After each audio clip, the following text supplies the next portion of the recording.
Hi guys, तो हमारा C2 cycle complete हो गया था और आज हमारा फोटोसिंथेसिस भी कंप्लीट हो जाएगा। तो अब हम पढ़ेंगे फैक्टर्स अफेक्टिंग फोटोसिंथेसिस।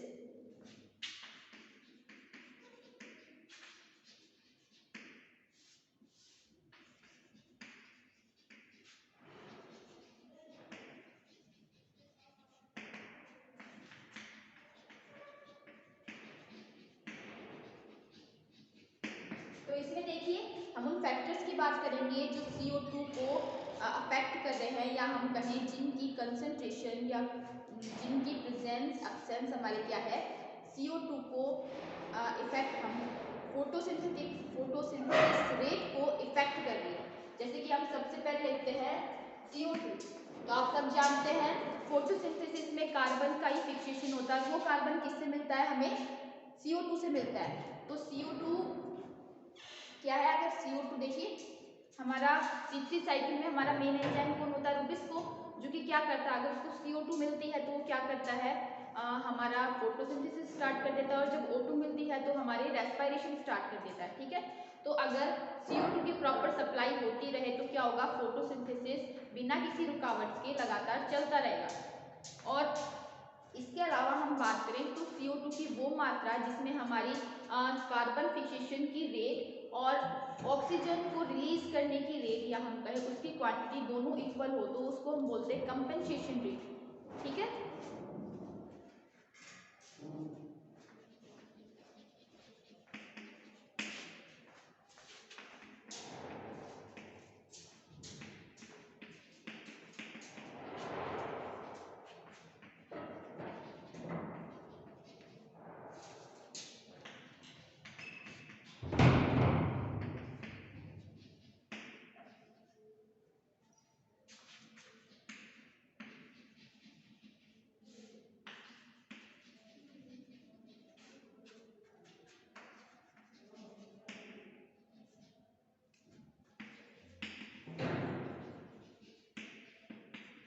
तो ये क्या है, देखिए हमारी CO2 की वो क्वांटिटी जिस पर हमारे कार्बन फिक्सेशन की रेट और हमारे ऑक्सीजन को रिलीज करने की रेट दोनों इक्वल हो तो उसको हम बोलते हैं कंपेंसेशन पॉइंट।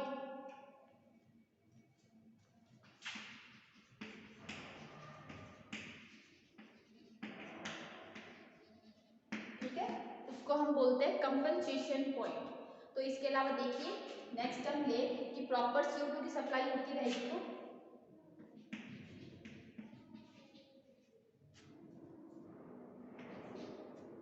क्या होगा, हमारा जो फोटोसिंथेसिस है वो लगातार चलता रहेगा। लेकिन अगर प्रॉपर CO2 की सप्लाई नहीं होगी तो हमारा रूबिस्को एंजाइम है फोटोसिंथेसिस छोड़ के हमारा ऑक्सीडेशन स्टार्ट कर देगा।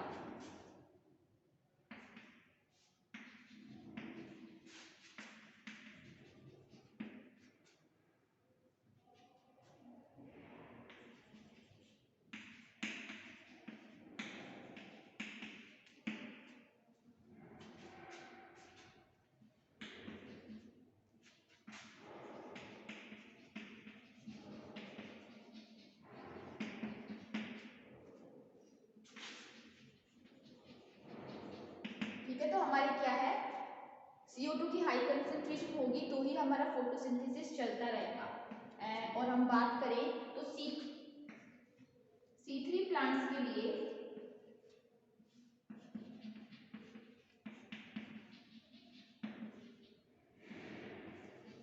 हम बात करें CO2 कंसंट्रेशन कितनी चाहिए, हमें 100 से 150 ppm चाहिए। हमें CO2 की मात्रा, या हम कहें CO2 की क्वांटिटी है वो कितनी होनी चाहिए फोटोसिंथेसिस के लिए,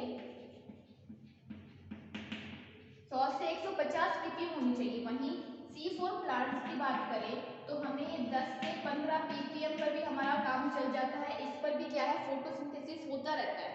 ठीक है, तो ये हो गई CO2 की बात। नेक्स्ट हम लेके चले O2। तो आप जानते हो अगर O2 की कंसंट्रेशन बढ़ेगी तो फोटोसिंथेसिस तो बंद हो जाएगा, और क्या होगा, हमारा फोटो रेस्पिरेशन स्टार्ट हो जाता है। इसके अलावा हम बात करें तो अगर हम O2 की कंसंट्रेशन को अगर हम 2% भी कम करते हैं ना तो हमारे CO2 की रेट लगभग 25% तक बढ़ जाती है।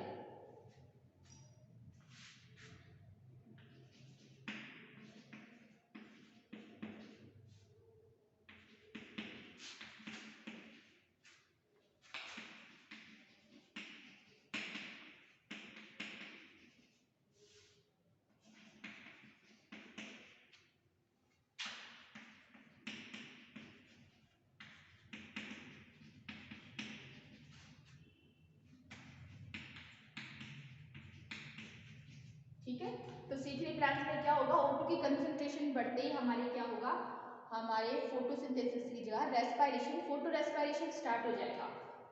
इफ O2 कंसंट्रेशन डिक्रीज 0.05 से लेकर हम 2% तक भी डिक्रीज करेंगे तो क्या होगा,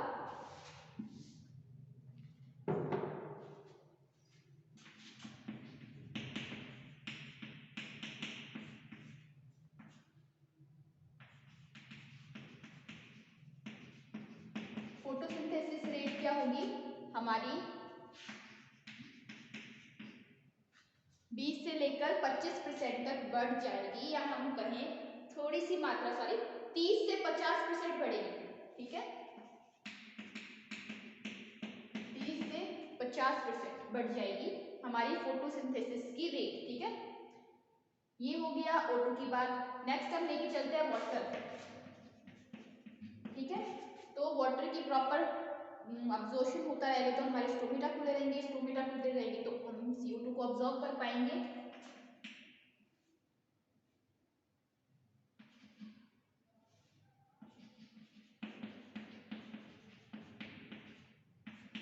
ठीक है, हाई वाटर कंसंट्रेशन पे क्या होगा, स्टोमेटा ओपन और CO2 को क्या होगा, अब्सॉर्ब करेंगे और फोटोसिंथेसिस होगी। ठीक है, क्या होगा, हाई वाटर कंसंट्रेशन होगी, जितनी हमें पानी की मात्रा चाहिए है तो क्या होगी, हमारे स्टोमेटा खुले रहेंगे, स्टोमेटा खुले रहेंगे तो O2, हम CO2 को एटमॉस्फेयर से अब्सॉर्ब कर सकते हैं और फोटोसिंथेसिस चलता रहेगा। ठीक है, तो ये हो गई बात हमारी वाटर की। नेक्स्ट हम बात करते हैं टेम्परेचर की।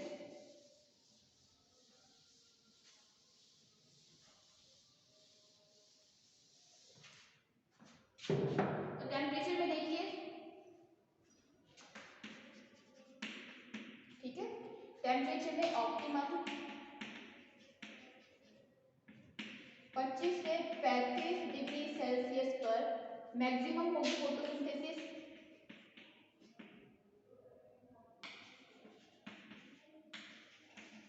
क्या होगी, फोटोसिंथेसिस की रेट मैक्सिमम होगी।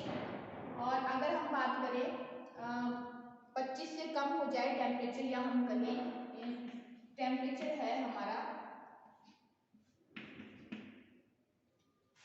देखिए ऑप्टिमम टेम्परेचर मतलब वो टेम्परेचर जहां पर क्या है, फोटोसिंथेसिस की रेट सबसे ज्यादा हाई होती है। अगर इससे ज्यादा टेम्परेचर बढ़ेगा तो क्या होगा,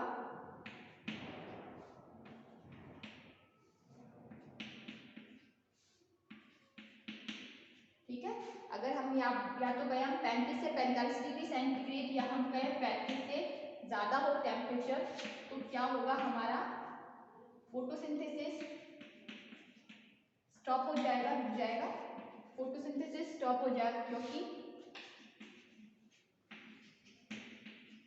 एंजाइम होंगे वो हमारे डिग्रेडेड हो जाएंगे या डीनेचुरेट हो जाएंगे।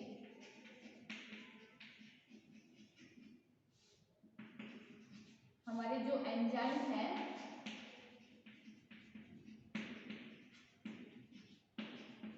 वो डीनेचुरेट हो जाएंगे। ठीक है, इसके अलावा हम अगर बात करें कि हमारे टेम्परेचर 25 डिग्री सेल्सियस से कम होगा तो क्या होगा,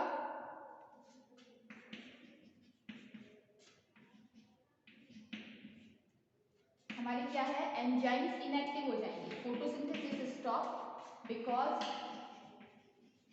एंजाइम है इनएक्टिव हो जाएंगे।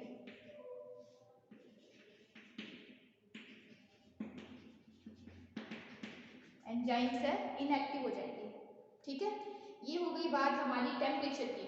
नेक्स्ट आती है लाइट की बात। तो आप जानते हैं सबसे ज्यादा फोटोसिंथेसिस किस लाइट में होता है, हमारी ब्लू और रेड लाइट, या हम वॉयलेट और रेड लाइट में। वहीं सबसे कम किसमें होता है, हमारी ग्रीन लाइट में, है ना।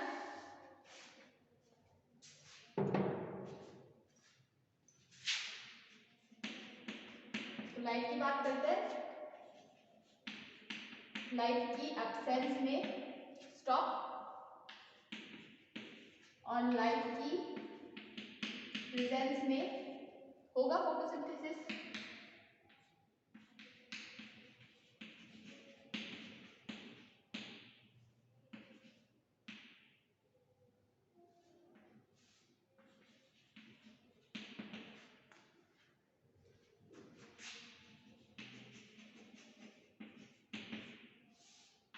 फोटोसिंथेसिस स्टार्ट हो जाएगा लाइट की प्रेजेंस में।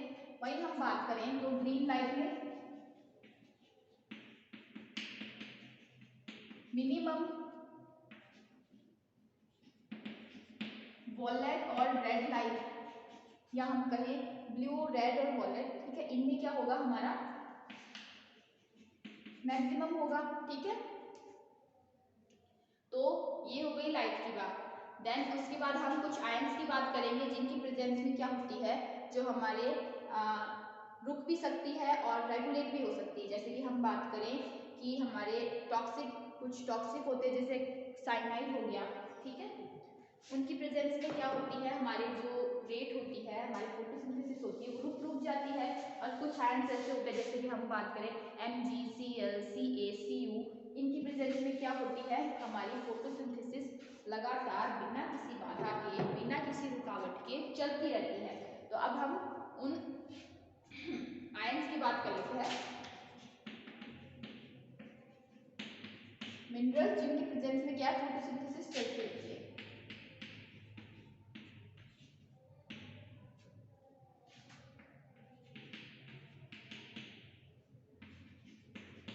तो देखिए हमारे क्लोरीन, मैग्नीज, कैल्शियम, कॉपर, ये सब क्या है हमारे। इसके अलावा हम बात करें तो हमारे आ जाएंगे Fe, सल्फर, पोटेशियम,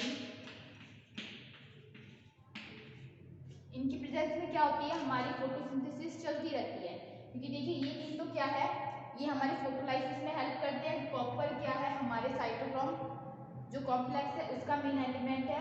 Fe की बात करें तो ये भी हमारे साइटोक्रोम में आता है। और सल्फर और के होता है, ये क्या करते हैं। इसके अलावा हम मैग्नीज को और इंक्लूड कर देते हैं। और बाकी सब क्या करते हैं, ये किसी ना किसी एंजाइम के एक्टिवेशन में हेल्प करते हैं। नेक्स्ट आती है इनहिबिटर।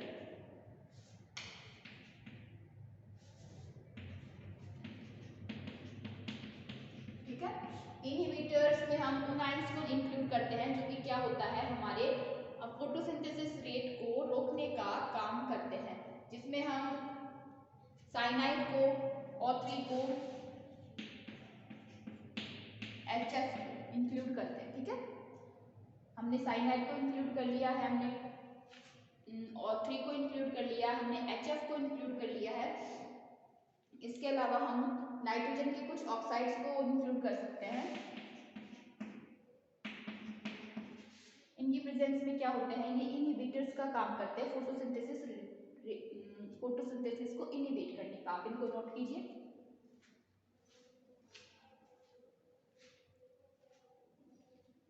तो देखिए ये तो बात हो गई हमारे फोटोसिंथेसिस की रेट को जो इफेक्ट करता है। नेक्स्ट आपके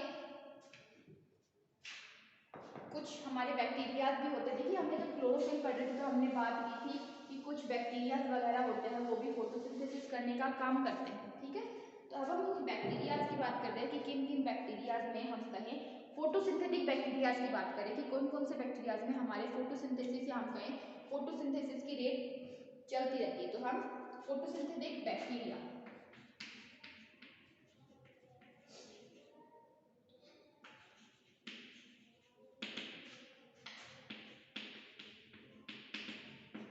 तो इसमें देखिए सबसे पहले आता है हमारा sulphur, green purple sulphur bacteria.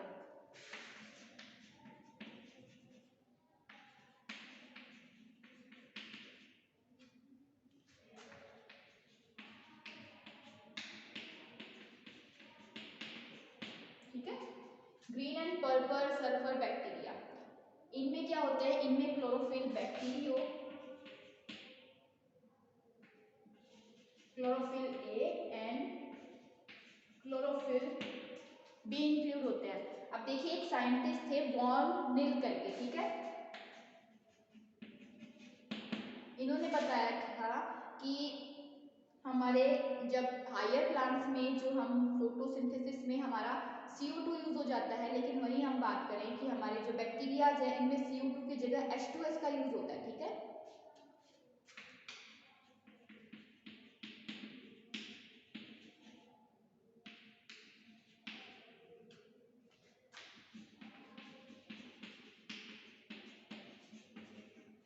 Bacteria क्या करते हैं, H2S का यूज करते हैं, इसलिए क्या है ये सल्फर बैक्टीरिया है, ठीक है।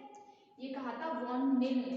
तो अब देखिए इनमें क्या होते हैं, ये H2S का यूज करते हैं हम फोटोसिंथेसिस करने के लिए। बेसिकली इनमें bacterio chlorophyll A, bacterio chlorophyll B ये मिलते हैं, जो कि क्या करते हैं, हमारे फोटोसिंथेटिक पिगमेंट के रूप में काम करते हैं। ये सल्फर बैक्टीरिया है, green sulphur bacteria, purple sulphur bacteria. इसमें क्या है, CO2 की जगह H2S का यूज होता है फोटोसिंथेसिस करने के लिए।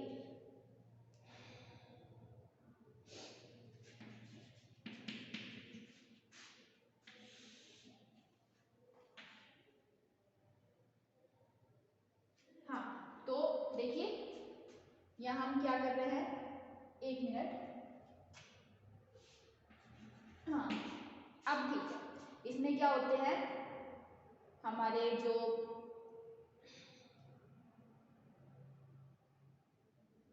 सल्फर, सॉरी एक मिनट रुकिए आप।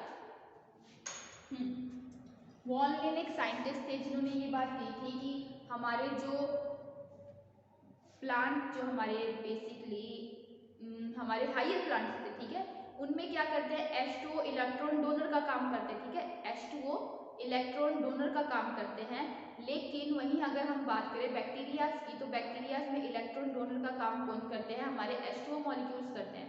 क्योंकि देखिए फोटोसिंथेसिस में कार्बन को ही फिक्स करते हैं, इसलिए CO2 तो लगेगी, ठीक है, यहाँ CO2 तो लगेगी, वो पक्का लगेगी। लेकिन क्या होता है यहाँ पर H2O का यूज ना होकर हम क्या है H2S का यूज करते हैं एज ए, बात करें तो हमारे जो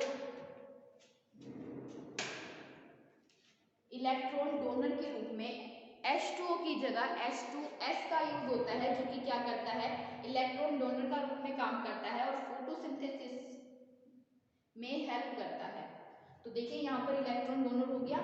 अब हमारे जो फोटोसिंथेसिस का काम होगा, तो यहाँ बनेगा हमारा CH2O बनेगा, ठीक है। इसके साथ में हमारे 2S भी बनेगा।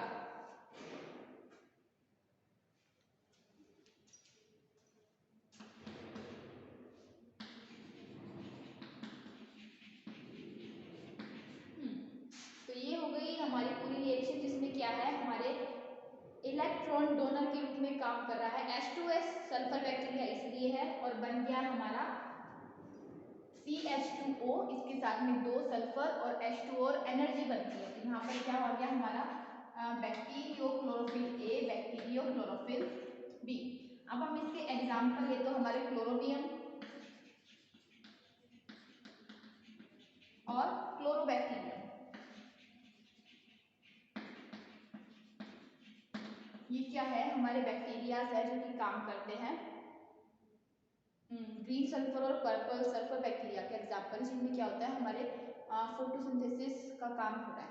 नेक्स्ट हम एग्जाम्पल ले सकते हैं ग्रीन और पर्पल नॉन सल्फर बैक्टीरिया, उनमें क्या है, सल्फर का यूज नहीं होगा, या हम कहें नॉन सल्फर बैक्टीरिया।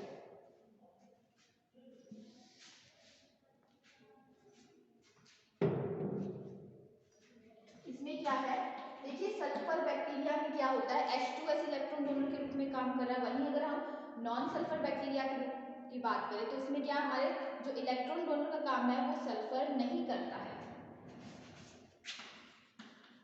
इसमें क्या है, इसमें अल्कोहल होता है, जो कि क्या है, हमारे डोनर के रूप में काम कर रहा है।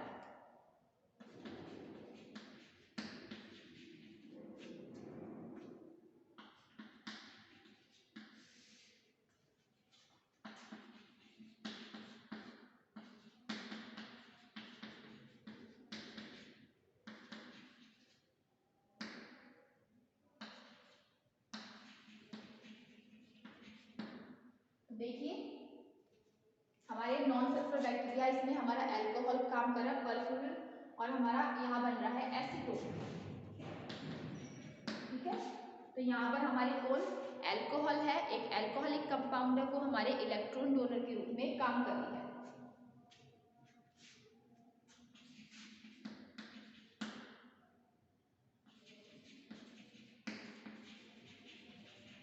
ठीक है, तो यहाँ पर हमारे क्या है, इलेक्ट्रॉन डोनर के रूप में कौन काम कर रही है, हमारी अल्कोहल काम में कर रही है, आइसोप्रिल अल्कोहल। ठीक है,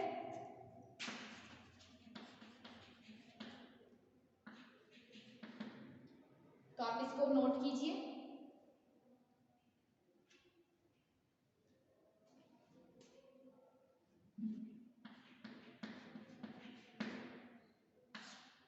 ठीक है, तो अगर देखिए सल्फर नॉन सल्फर बैक्टीरिया, इसलिए कहीं भी सल्फर का यूज नहीं लिया है। इसके बाद में अगर हम बात करें तो हमारे नाइट्रोफाइल बैक्टीरिया की बात कर लेते हैं।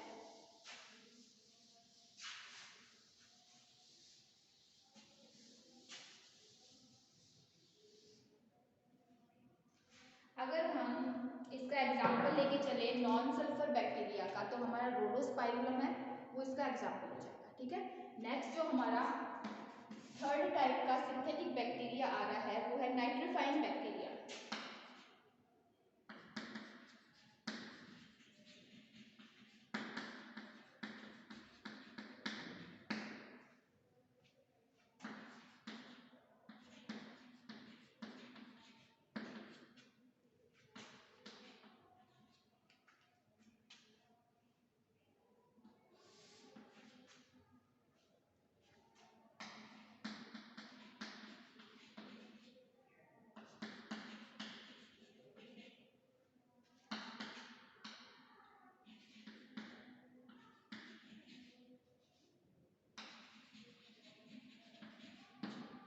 नोट कीजिए नाइट्रोफाइन बैक्टीरिया, इसमें क्या होगी, फोटोसिंथेसिस की रिएक्शन होगी ये।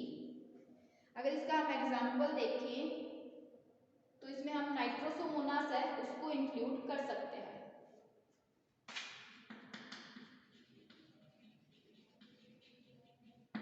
ठीक है, इसमें 81 से लेकर 154 कैलोरी तक एनर्जी बनती है। ठीक है, 81 से लेकर 154 है, यहाँ तक एनर्जी बन जाती है। इसके बाद में अगर हम नेक्स्ट लेके चलें तो आता है हमारा नाइट्रोबैक्टर का एग्जाम्पल।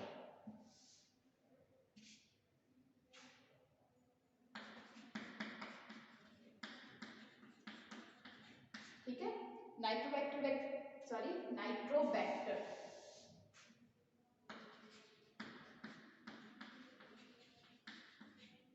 का एग्जाम्पल लेके चल रहे हैं हम।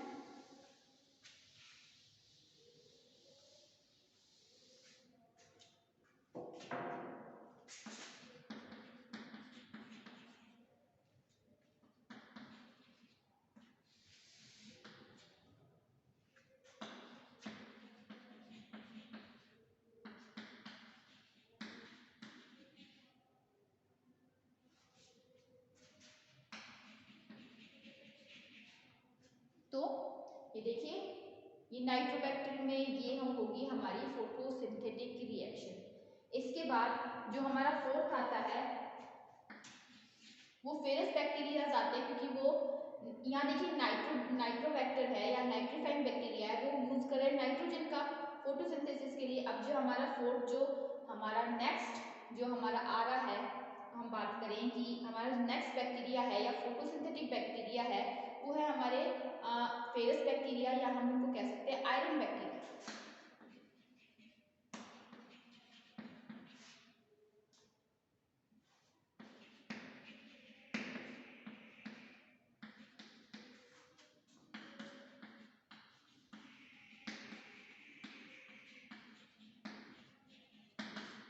ये क्या होंगे, Fe का यूज करेंगे फोटोसिंथेसिस में।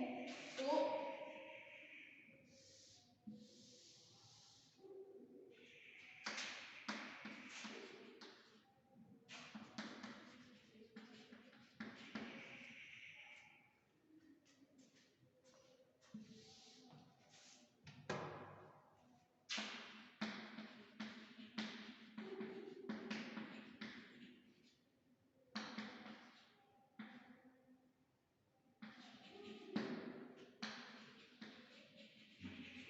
तो ये देखिए हमारे आयरन बैक्टीरिया क्या करेंगे, आयरन कंपाउंड्स का यूज करेंगे इसके लिए, फोटोसिंथेटिक रिएक्शन के लिए। अब इसका हम एग्जांपल ले तो हम इसमें एग्जांपल ले सकते हैं स्पाइरोफिलम का।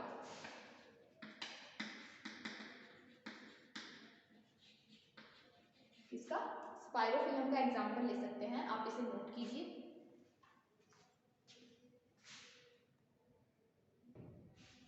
तो देखिए यहाँ खत्म होती है हमारी फोटोसिंथेसिस चैप्टर।